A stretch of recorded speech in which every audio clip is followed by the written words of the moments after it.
মৰমৰ ছাত্ৰ-ছাত্ৰীসকল, তোমালোক আটাইলৈ প্ৰীতি আৰু শুভেচ্ছা জনাইছো। ইয়াৰ আগৰ পাঠত তোমালোকক বহুভুজৰ অন্তকোণ, বহিকোণ, অন্তকোণৰ সমষ্টি, বহিকোণৰ সমষ্টি বা বহুভুজৰ কৰ্ণ সম্পৰ্কে ধাৰণা দিবৰ কাৰণে চেষ্টা কৰিছিলো আৰু আজি সেই অনুশীলনী 3.1ৰ প্ৰশ্নসমূহ উত্তৰ কৰিবৰ কাৰণে এই ভিডিঅ'টো প্ৰস্তুত কৰিছো। আহাচোন আমি ভিডিঅ'টো আৰম্ভ কৰো।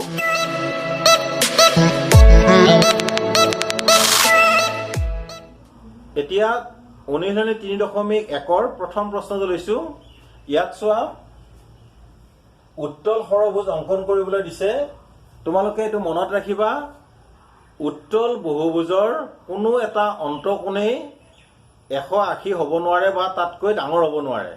অৰ্থাৎ যিকোনো এটা অন্তকোণেই 180তকৈ সৰু হ'ব লাগিব। সেয়ে মই কি কৰিম, এনেধৰণে 180তকৈ সৰু কোণ হোৱাকৈ 6টা বাহু বিশিষ্ট এটা বহুভুজ আঁকিম। 1 2 3 4 5 6। এইটোৱে হৈছে উত্তল ষড়ভুজ। তোমালোকে নিশ্চয় বুজিলা। ইয়াৰ পিছত দিছে অৱতল সপ্তভুজ। এতিয়া এই যিটো আমি এইমাত্ৰ ষড়ভুজ আঁকিলো, ইয়াতে আমি এইটোকে অৱতল কৰিব পাৰিম। এটা বাহু মানে এটা কোণ তোমালোকে কি কৰি দিয়া, ইয়াৰ যিটো কোণ আছে, এই অন্তকোণ, এটা কোণ 180 ডিগ্ৰীতকৈ ডাঙৰ কৰি দিয়া। এতিয়া ইয়াৰ এই কোণবিলাকৰ কথাটো আমি নকলো যেনিবা, কিন্তু অন্তত এটা কোণ এইটো 180তকৈ ডাঙৰ হৈছে। আৰু তোমালোকে চোৱা কেনেকে 180 হয়, এইখিনিলৈকে গ'লে এইটো কোণ 180 হয়, তোমালোকে জানা। ইয়াতকৈ আৰু ইফালে বেছিকৈ গৈছে, গতিকে 180তকৈ ডাঙৰ হৈছে। আৰু সেইকাৰণে এইটো এটা হৈছে অৱতল বহুভুজ। নিশ্চয় তোমালোকে গম পালা এইটো অৱতল বহুভুজ। আকৌ অৱতল পঞ্চভুজ, তোমালোকে সেইটোও পাৰিবা। এটা কোণ, যিকোনো এটা কোণ তোমালোকে 180তকৈ ডাঙৰ কৰি দিয়া। এইটো 180। এতিয়া 1 2 হৈ আছে, 3 4 5। এইটো এটা হ'ব অৱতল পঞ্চভুজ। নিশ্চয় তোমালোকে এইটো বুজিলা। এতিয়া আমি আহিম উত্তল বহুভুজ আৰু ইয়াৰ কৰ্ণ। অৰ্থাৎ 2 নম্বৰ প্ৰশ্নটো আমাক দিছে এটা সুষম বহুভুজ আঁকা আৰু ইয়াৰ কৰ্ণসমূহ আঁকা। এতিয়া প্ৰথমতে তোমালোকে জানিব লাগিব সুষম বহুভুজ কাক বোলে। যি বহুভুজৰ প্ৰত্যেকটা বাহুৱে সমান, সেই বহুভুজক সুষম বহুভুজ বোলা হয়। এতিয়া এটা সুষম বহুভুজৰ যিবিলাক অন্তকোণ আছে, সেই অন্তকোণবিলাকৰ প্ৰথমতে জানিব লাগিব আমি পৰিমাণটো কিমান। এই যে অন্তকোণবিলাক আছে, এই অন্তকোণৰ পৰিমাণ কিমান। অৰ্থাৎ এই ত্ৰিভুজটোৰ বহুভুজটোৰ অন্তকোণৰ পৰিমাণ জানিলেহে আমি এটা সুষম ষড়ভুজ আঁকিব পাৰিম। এতিয়া এই অন্তকোণৰ পৰিমাণ জানিবৰ কাৰণে আমাৰ হাতত এটা সূত্ৰ আছিলে, twice n - 4 divided by n into 90 degree সমান কিমান হ'ব, 2 ইনটু 6 হ'ব। কাৰণ ইয়াতে ষড়ভুজ বুলি কৈছিলে। -4 ডিভাইডেড বাই 6 ইনটু 90 ডিগ্ৰী ইজুকেলটো এইটো হ'ব 6 2 12, 12ৰ পৰা 4 গ'লে 8, এইটো 6 হ'ব ইনটু 90 ডিগ্ৰী। 6 15 90, 15 বাৰ গ'ল, গতিকে 8 15 120 হ'ব, 120 ডিগ্ৰী। গতিকে তোমালোকে এতিয়া গম পালা যে ইয়াৰ এটা কোণৰ পৰিমাণ হ'ব 120 ডিগ্ৰী।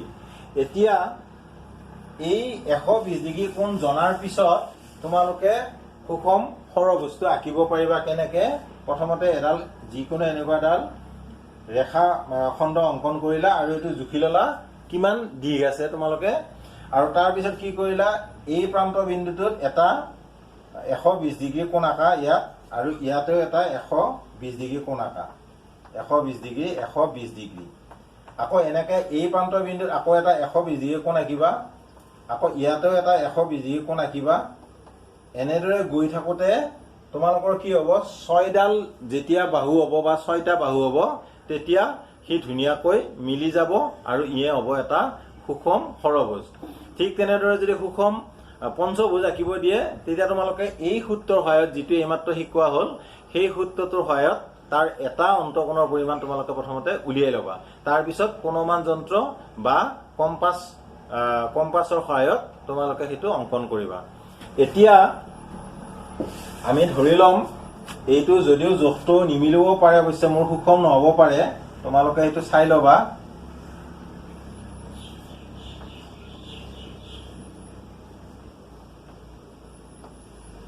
আমি ধৰি ল'লো এইটো এটা সুষম ষড়ভুজ, 1 2 3 4 5 6 ধৰি লৈছো এইটো এটা সুষম ষড়ভুজ। ইয়াৰ বাহুবিলাক সমান হোৱা নাই, যিহেতু কোনবিলাক জুখিবলৈ মোৰ হাতত কোনো ব্যৱস্থা নাই। তোমালোকে এইটো সুষম বুলি ধৰি লোৱা আৰু ইয়াৰ কৰ্ণৰ সংখ্যা কিমান সেইটো ইয়াত আমাক লিখিবলৈ দিছে।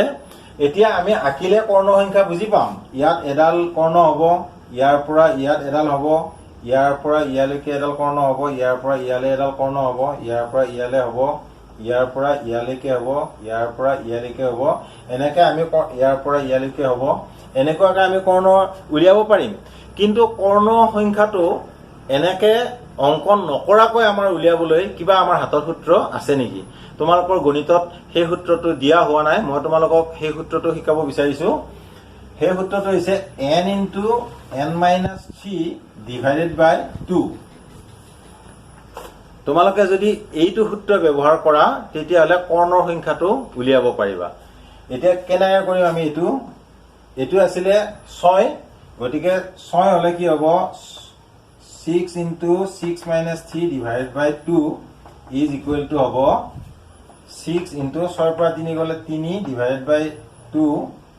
এতিয়া এইটো 18 divided by 2 is equal to 9। তোমালোকে বুজিলা নে? এতিয়া এই সূত্ৰটো প্ৰয়োগ কৰি আমি এই ষড়ভুজটোৰ কৰ্ণ কেইডাল উলিয়ালো। এতিয়া কেইডাল পালো আমি কৰ্ণ? 9ডাল। তোমালোকে এতিয়া যদি হিচাপ কৰা ইয়াতে আচলতে 9ডাল কৰ্ণই পাবা। ই সুষম হ'বও পাৰে, সুষম নহ'বও পাৰে, মুঠতে ষড়ভুজৰ কৰ্ণ সদায় হ'ব 9ডাল। নিশ্চয় তোমালোকে বুজিলা। ইয়াৰ পিছত আকৌ তোমালোকক কৈছে অষ্টভুজৰ কৰ্ণ, মানে অষ্টভুজ এটা আঁকিবলৈ দিছে। ই কিন্তু সুষম নহয়, যিকোনো অষ্টভুজ, মানে 8টা ইয়াৰ বাহু থাকিলেই হ'ব আৰু ইয়াৰ কৰ্ণবিলাক কিমান হ'ব, অৰ্থাৎ কৰ্ণৰ সংখ্যা কিমান হ'ব সেইটো উলিয়াব দিছে।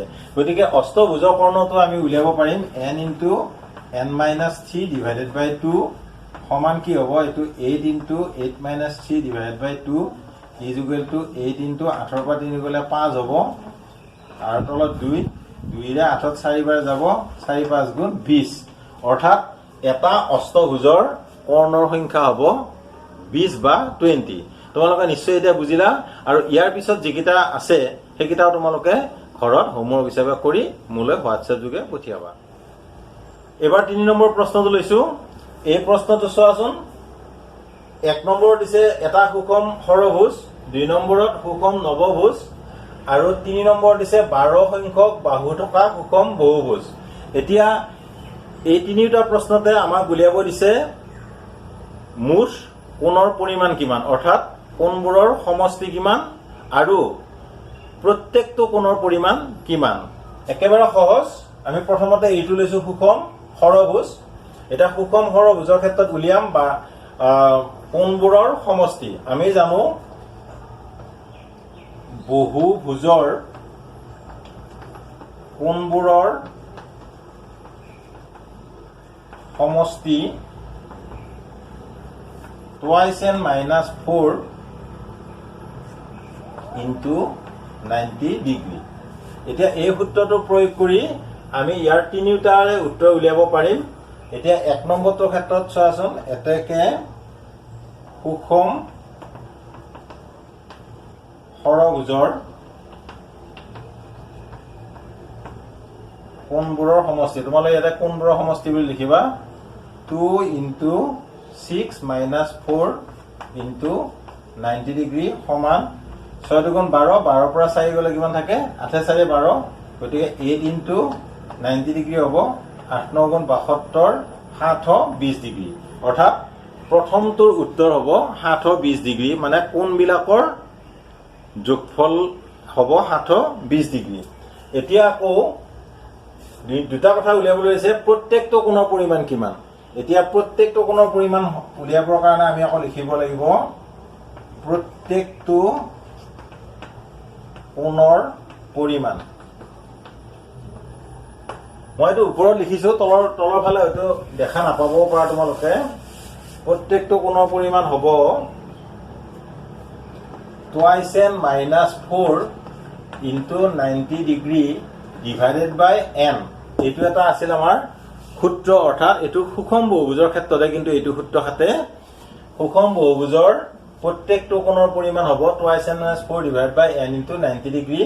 এতিয়া এইটো কৰা আমাৰ যিহেতু সৰভুজ বুলি কৈছিলে নহয়নে প্ৰথমটো, সেইকাৰণে আমি লিখিব লাগিব 2 into 6 - 4 divided by 6 into 90 degree is equal to 6 দুগুণ 12, 12 পৰা 4 গ'লে 8, তলত 6 ইনটু 90 ডিগ্ৰী, 6 15 90 আৰু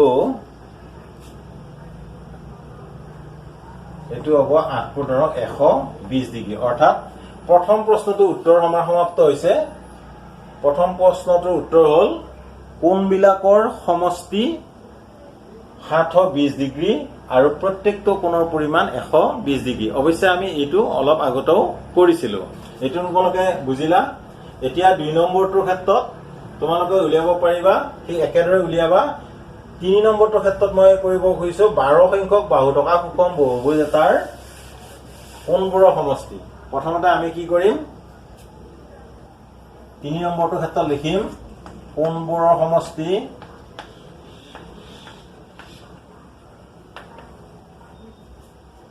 twice n - 4 into 90 degree is equal to 2 into 12 - 4 into 90 degree. এইটো যে দশমিক দিছোঁ, এইটো মানে তোমালোকে পূৰণ দিলেও দিব পাৰা। এতিয়া 12 দুগুণ 24, 24ৰ পৰা 4 গ'লে 20 হ'ব। 2 into 90 degree is equal two, এই দুটা পূৰণ কৰিলে ইয়াত এটা শূন্য ইয়াত এটা শূন্য, এতিয়া তোমালোকে দুটা শূন্য দি দিবা আৰু 2 9 গুণ 18। এইটো হৈছে এটা শ্বৰ্ট মেথড, তোমালোকে এইটো ব্যৱহাৰ কৰিব পাৰা। 1800 ডিগ্ৰী হ'ব ইয়াৰ কোণবোৰৰ সমষ্টি। আৰু প্ৰত্যেকটো কোণৰ পৰিমাণ উলিয়াবৰ কাৰণে আমি লিখিম ইয়াত প্ৰত্যেকটো কোণৰ পৰিমাণ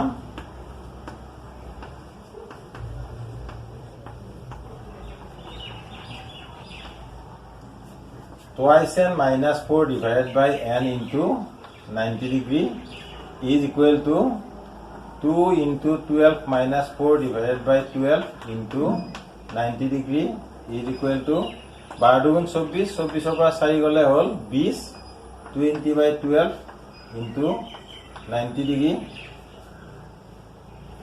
এতিয়া আমি ইয়াত হেৰি কৰিব পাৰিম, কাটাকাটি কৰিব পাৰিম। 2ৰে 2 6 গুণ 12, 2 10 গুণ 20, আকৌ 6 15 90, 15 পৰা যাব এইটো, গতিকে 10 15 150 ডিগ্ৰী। অৰ্থাৎ প্ৰত্যেকটো কোণৰ পৰিমাণ হ'ব 150 ডিগ্ৰী। তোমালোকে নিশ্চয় এইটো বুজিলা। এতিয়া মই 2 নম্বৰটো নকৰিলোঁ, তোমালোকে সেইটো কৰিব পাৰিবা আৰু কৰি মোলৈ হোৱাটছএপ যোগে পঠাবা।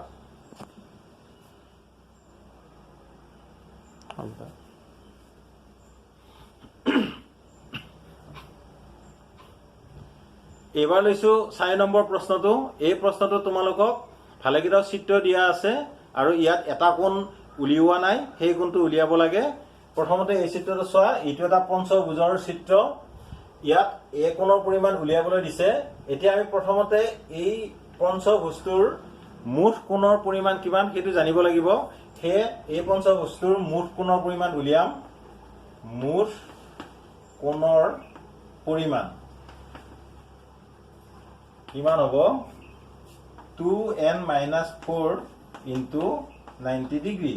এতিয়া n বুলি কওঁতে এটা 5টা বাহু আছিল, গতিকে 2 into 5 - 4 into 90 degree is equal two 5 দুগুণ 10, 10ৰ পৰা 4 গ'লে থাকে 6, গতিকে 6 ইনটু 90 ডিগ্ৰী হ'ব। আৰু 6 9 গুণ 54, এটা শূন্য হ'ব 540 ডিগ্ৰী। অৰ্থাৎ এই গোটেইখিনি কোণৰ পৰিমাণ কিমান হ'ল? 540 ডিগ্ৰী। এতিয়া তোমালোকে নিশ্চয় এই কোণৰ পৰিমাণটো উলিয়াব পাৰিবা। ইয়াত গোটেইখিনি যোগ কৰা, যোগ কৰাৰ পিছত সেই যিটো যোগফল হ'ব, সেই যোগফলটো 540ৰ পৰা বিয়োগ কৰি দিয়া। এতিয়া কি কৰি আমি এইখিনি যোগ কৰি চাম। চিত্ৰত দিয়া কোণবোৰৰ সমষ্টি চিত্ৰত দিয়া কোণবোৰৰ সমষ্টি কি হ'ব 115 প্লাছ 95 প্লাছ 120 প্লাছ 105 ডিগ্ৰী এইবিলাক চব ডিগ্ৰী সমান কিমান হ'ব এতিয়া 5 0 5 পাছে 10 10 পাছে 15 5 হাতে গ'ল 1 1 2 3 3 9 12 12 1 13 3 হাতে গ'ল 1 1 1 2 2 1 3 3 1 4 অৰ্থাৎ 435 ডিগ্ৰী হৈছে এই গোটেইখিনিৰ যোগফল এতিয়া এ কোণৰ পৰিমাণ কিমান হ'ব এতেকে এ সমান কিমান হ'ব আমি উলিয়াইছিলো এটা 540 degree 540 degree minus 435 degree equal two কিমান হ'ব 10ৰ 5 গ'ল থাকিল 5 আৰু এই থাকিল 3 3 পৰা 3 গ'লে 0 আৰু 5ৰ পৰা 4 গ'লে 1 অৰ্থাৎ 105 ডিগ্ৰী গতিকে এই এ কোণৰ পৰিমাণটো হ'ব 105 ডিগ্ৰী তোমালোকে নিশ্চয় এইটো অংক সুন্দৰকৈ বুজিছা এবাৰ 4 2 নম্বৰ প্ৰশ্নটো লৈছো এই চিত্ৰটো তোমালোকে চোৱা ইয়াত এনেকে বাহুবিলাক যে কাটি দিছে ইয়াৰ অৰ্থটো হৈছে ই এটা সুষম পঞ্চভুজ এতিয়া এ কোণৰ পৰিমাণ উলিয়াবৰ কাৰণে আমি সুষম বহুভুজৰ প্ৰত্যেকটা কোণৰ পৰিমাণ কিমান সেই সূত্ৰটো ব্যৱহাৰ কৰিব লাগিব ইয়াৰ আগতে মই সেই সূত্ৰটো শিকাইছিলো তোমালোকক সুষম বহুভুজৰ একোটা কোণৰ পৰিমাণ হৈছে twice n minus 4 divided by n into 90 degree ই যেহেতু এটা সুষম পঞ্চভুজ গতিকে n ৰ পৰিমাণ হ'ব 5 অৰ্থাৎ 2 into 5 minus 4 divided by 5 into 90 degree সমান 5 দুগুণ 10 10ৰ পৰা 4 গ'লে থাকিল 6 গতিকে 6/5 into 90 ডিগ্ৰী এতিয়া 5 এটো হৰণ যাব 5 গুণ 5 5 4 40 যাব 5 8 গুণ 40 অৰ্থাৎ 5 18 90 এতিয়া 6 পূৰণ 18 এটো কিমান হ'ব 8 গুণ 48 ৰ 8 হাতে গ'ল 4 6 গুণ 6 4 10 অৰ্থাৎ 108 ডিগ্ৰী এতিয়া এ কোণৰ পৰিমাণ হ'ব 108 ডিগ্ৰী তোমালোকে এইটো বুজিলা এতিয়া এইখিনিত চোৱাচোন এই গোটেইখিনি যদি 180 ডিগ্ৰী হয় আৰু এইটো যদি 108 ডিগ্ৰী হয় তেতিয়াহ'লে এইটো কিমান হ'ব এতিয়া তোমালোকে ইতিমধ্যে গম পাইছা এইবিলাক চব 108 ডিগ্ৰী হ'ব এইবিলাক 108 ডিগ্ৰী হ'ব গতিকে এই গোটেইখিনি যদি 180 হয় আৰু এইটো যদি 108 হয় তোমালোকে বি কোণৰ পৰিমাণ উলিয়াব পাৰে B equal to 180 degree minus 108 degree equal to 10ৰ পৰা আনকলে থাকিল 2 ইয়াতে থাকিল 7 7ৰ 0 গ'ল থাকিল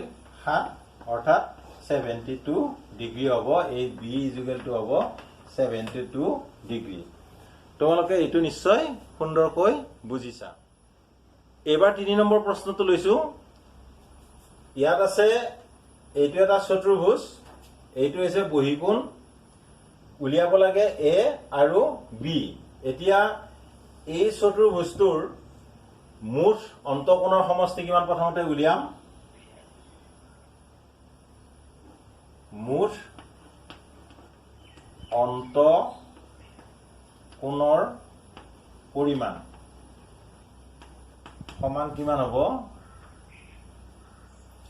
2n minus 4 into 90 degree is equal to 2 into 4টা বাহু আছিল গটা 4 minus 4 into 90 degree is equal to 7 দুগুণ 8 8ৰ পৰা 4 গলে আকৌ 4 4 into 90 degree অৰ্থাৎ 360 ডিগ্ৰী হ'ব গতিকে এতিয়া তোমালোকে চোৱা এই গোটেইখিনি যিকিটা কোণ দিয়া আছে সেইকিটাৰ যোগফল কিমান আৰু সেই যোগফলৰ পৰা সেই যোগফলটো 360 পৰা বিয়োগ কৰিলে এ পৰিমাণ ওলাব গতিকে আমি এই যোগটো লিখিব পাৰো 360 ডিগ্ৰী মাইনাছ এইটো লিখা 70 যোগ 80 যোগ 60 এইবিলাক সব ডিগ্ৰী সমান কিমান হ'ব এতিয়া 360 ডিগ্ৰী মাইনাছ 8 6 14 হাতে 21